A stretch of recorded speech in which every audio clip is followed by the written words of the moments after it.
اعوذ باللہ من الشیطان الرجیم بسم اللہ الرحمن الرحیم۔ لیکن یہ اہل بیت کا گھرانہ ہے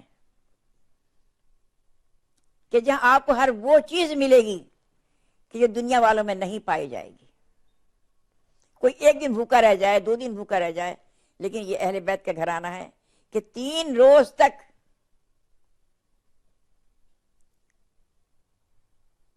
پانچ انسانوں نے روزہ رکھا اور سوائے پانی کے افطار میں کچھ نہ کھایا۔ روایت میں لکھا ہوا ہے، سورہ دہر نازل ہوئی۔ سورہ دہر کے لیے لکھا ہے کہ جناب امام حسن اور امام حسین بیمار ہو گئے، ساتھ میں آپ تشریف لائے، کہا کہ سیدہ تم ماں کی دعا قبول کرتا ہے، اللہ ماں کی دعا قبول کرتا ہے، تم اللہ کی درگاہ میں کہو کہ اللہ کی بارگاہ میں یہ دعا مانگو کہ پروردگار عالم میں 3 روزے رکھوں گی، میرے حسن حسین کو شفا مل جائے، میرے بچے ٹھیک ہو جائیں، اچھے ہو جائیں۔ بی بی نے منت مان لی، مولا علی نے سنا، آپ نے بھی منت مان لی، امام حسن اور امام حسین نے منت مان لی کہ ہم شفا یاب ہو جائیں گے تو ہم بھی روزے رکھیں گے۔ جناب فضہ نے بھی منت مان لی کہ میں بھی روزہ رکھوں گی۔ بچے شفا یاب ہو گئے، اب منت کے بڑھانے کا وقت آیا۔ کہا جاتا ہے کہ اگر منت مانو تو بڑھاؤ ضرور اس کو، یعنی کہ بس منت مانتے گئے اور بس وہ یاد ہی نہیں کیا منت مانی تھی۔ اور یہ بھی اہل بیت نے سکھا دیا ہمیں کہ منت بھی مانو تو ایسی مانو کہ جو تمہیں قرب خدا، جو تمہیں اللہ کے قریب تک لے جائے۔ قرب خدا کی منت مانو، نماز پڑھو، منت مانو ہم 2 رکعت نماز ادا کریں گے، ہمارا یہ کام ہو جائے، ہم 100 رکعت نماز ادا کریں گے، ہماری ہمیں صحت ہو جائے۔ یہ جس بات کے لیے مانگو تو نماز اور روزے کی دعا منت مانگو،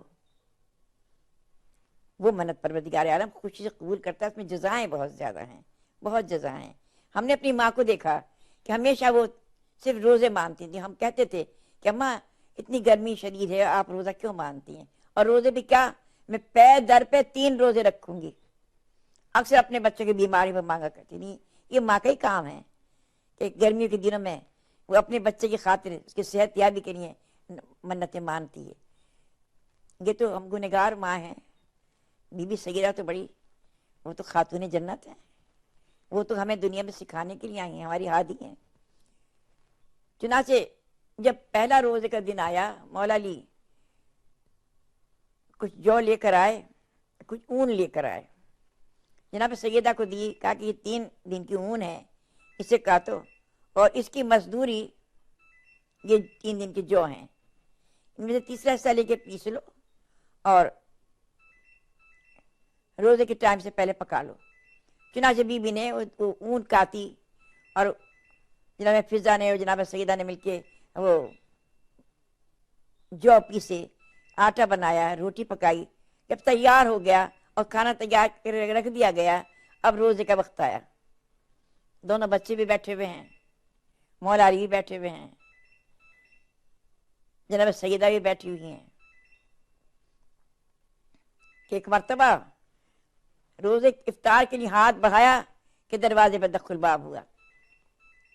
آواز آئی کہ میں مدینے کی مسکینوں میں سے ایک مسکین ہوں، اے اہل بیت پیغمبر آپ مجھے کھانا کھلائیے، پروردگار عالم آپ کو جنت کے میووں سے سرفراز فرمائے۔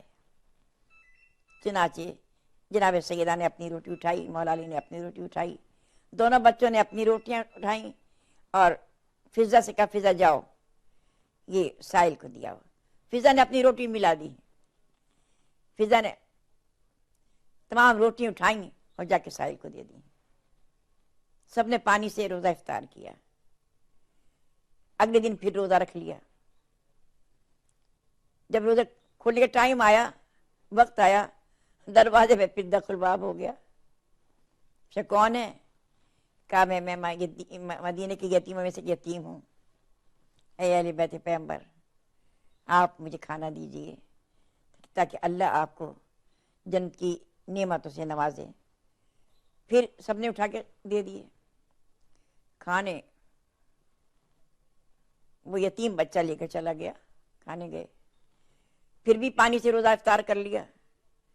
اب تیسرا دن آیا، پھر وہی بی بی نے جو ایک حصہ باقی تھا اون کا کاتا، یہودی کے بھجوایا، جو ناج تھا اس کو پیسا، روٹیاں پکائیں، روٹیاں خمیر کر کے جب لا کے دسترخوان بچھا کے رکھا، کھانا کھانے کے لیے بیٹھے تو اچانک پھر دروازے پر ایک قیدی آ گیا۔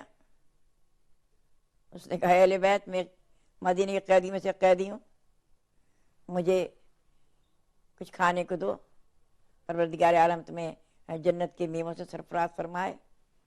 پھر سب نے اٹھائیں اور دے دیں۔ تیسرا روزہ بھی اسی طرح گزر گیا۔ اب عالم یہ تھا، بچے بھی بیماری سے اٹھے تھے، بہت کمزور تھے۔ جب دن نکلا، نانا کے پاس مسجد میں گئے تو جناب امام حسن اور امام حسین کی ٹانگیں لرز رہی تھیں۔ رسول خدا نے بڑھ کے اٹھایا، گود میں پیار کیا، کہ یا علی، ان کا کیا حال ہے، گی اتنے کیوں کانپ رہے ہیں؟ مولا علی نے ساری بات بتائی۔ ابھی یہ بات ختم نہ ہونے پائی تھی کہ جبریل امین نازل ہو گئے اور سورہ دہر لا کے جبریل نے ارشاد فرمایا کہ پروردگار عالم اتنا خوش ہے آپ کے اہل بیت سے، اتنا خوش ہے کہ اس نے سورہ دہر جس میں 30 آیتیں ہیں اہل بیت کے لیے کی شان میں، سورہ دہر اللہ نے نازل کری۔ قرآن کیا ہے؟ قصیدہ ہے اہل بیت کا۔ ایک روز فضا جو جناب سیدہ کی کنیزی میں رہنے والی ہے، آپ کی خدمت کرنے والی فضا، بڑی عظیم بیوی تھی فضا بھی، پوری زندگی اس نے گزار دی اسی طرح اہل بیت کی خدمت میں۔ شہزادی تھی لیکن شہزادیوں والی بات کبھی نہ کری، جناب فاطمہ کی خدمت میں رہی۔ ایک مرتبہ کسی نے کہا کہ سیدہ، آپ کی جو یہ کنیز ہے یہ حبش کی رہنے والی تھی، سیاہ رنگ تھا، یہ تو بڑی کالی ہے۔ تو بی بی نے مسکرایا، کہا کہ نہیں فضا، یہ کالی تو نہیں ہے، یہ تو فضا ہے۔ فضا کے معنی چاندی کے ہیں۔ سورہ دہر میں 3 مرتبہ فضا کا لفظ آیا ہے کہ ہم بہشت والوں کو چاندی کے کنگن پہنائیں گے، بہشت والوں کے لیے چاندی کے ساغر ہوں گے، بہشت والوں کے لیے چاندی کے برتن ہوں گے جس میں وہ کھانا کھائیں گے۔ کسی نے پوچھا، امام جعفر صادق سے کسی نے کہا کہ مولا یہ کیسی عجیب بات ہے کہ پورا قرآن پڑھ کر دیکھیے، قرآن میں ہر جگہ کبھی جہاں چاندی کا ذکر ہے وہاں سونے کا بھی ذکر ہے، کہ وہاں نہروں کے کنارے بڑے بڑے تخت بچھے ہوں گے جو سونے اور چاندی کے تاروں سے بنے ہوئے ہوں گے، اور جہاں چاندی کا ذکر ہے وہاں سونے کا ذکر بھی ہے۔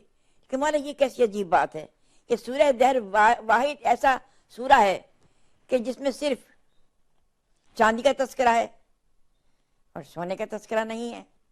امام نے کہا، تمہیں پتہ ہے کہ جب جناب سیدہ نے اپنی منت پوری کی تھی اور سائل، مسکین، اسیر اور یتیم کو اپنے آگے کی روٹیاں اٹھا کر دے دی تھیں، 3 روز تک آل محمد بھوکے رہے تھے، ان میں فضا بھی شامل تھی۔ جب فضا ان کھانے میں شامل تھی، بھوک میں شامل تھی، روزے میں شامل تھی، منت اتارنے میں شامل تھی، تو پروردگار عالم فضا کو کیسے بھلا دیتا ہے؟ اس لیے فضا کے معنی چاندی کے ہیں، تو اللہ نے چاندی کی شان کو نہیں چاہتا تھا کہ چاندی کی شان گھٹے اور سونے کا تذکرہ آ جائے، اس لیے اللہ نے پورے سورہ دہر میں صرف چاندی کا تذکرہ کیا ہے اور سونے کا تذکرہ نہیں کیا۔ اللہم صلی علی محمد و آل محمد۔